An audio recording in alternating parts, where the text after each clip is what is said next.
있습니다. 하나대투증권 대치금융센터 오세건 부장 전화 연결돼 있습니다. 안녕하십니까? 예, 안녕하세요. 네, 아시아 증시 어떻게 마감되고 있습니까?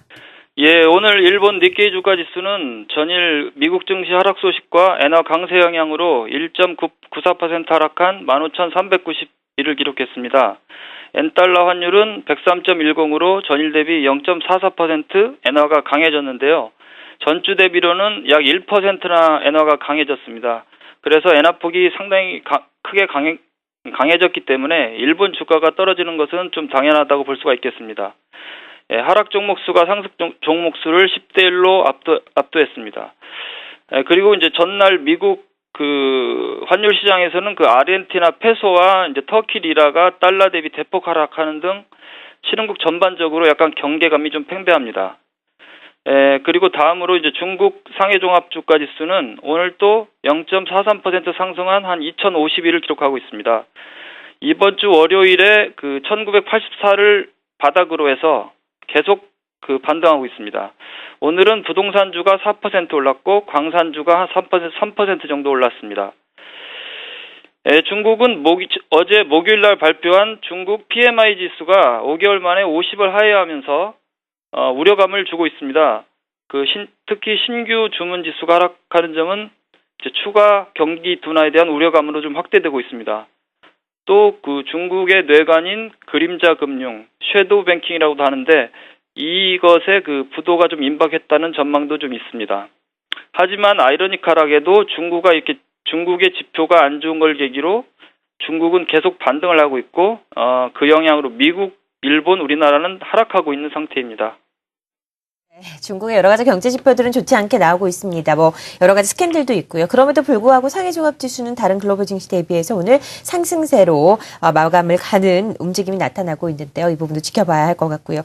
뉴욕 증시 이야기해 보도록 하죠. 다음 주 중요한 이벤트가 많습니다. 금요일 마무리 어떻게 예상하고 계시나요? 예, 먼저 오늘 밤에 대해서는 이제 오늘 밤 미국 경제 지표 발표는 없고요. 기업 실적 발표도 특별히 중요한 건 없습니다. 이제 기업 실적 발표는 제약회사인 브리스톨 메이어, 그다음에 소비재인 프록터 앤 갬블 등이 있습니다. 그렇지만은 우리는 이제 엔화 환율을 좀 민감하게 봐야 될 것 같고요.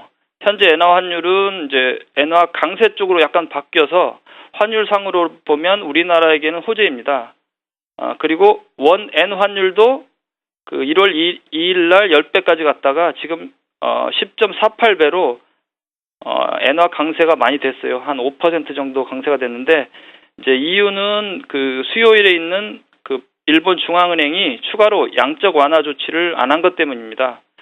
이제 왜 양적 완화 조치를 못 했냐면 이제 작년에 경상수지 적자가 5,900엔을 기록했는데 이게 이제 일시적이냐 구조적이냐가 상당히 중요한데 일본이 원자력 발전을 중단하고 난 이후에 에너지 수입이 좀 늘어나서 앞으로 추가적인 양적 완화는 좀 주춤할 것으로 생각합니다. 다음 주 미국이 상당히 중요한데 미국은 다음 주 화요일부터 수요일까지 있을 FOMC에 좀 신경을 쓰고 있습니다. 여기서 추가적인 테이퍼링 있을 거냐 관심을 이제 기울이고 있기 때문에 다음 주 초반까지는 좀 관망세가 이어질 수밖에 없습니다.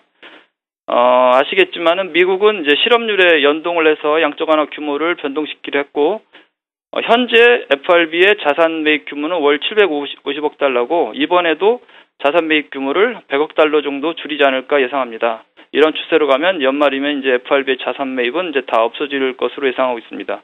따라서 이제 중요한 것은 다음 주 FOMC 회의에서 자산 매입 규모를 얼마나 줄이느냐 혹은 가만히 있느냐 그게 매우 중요하게 됐습니다.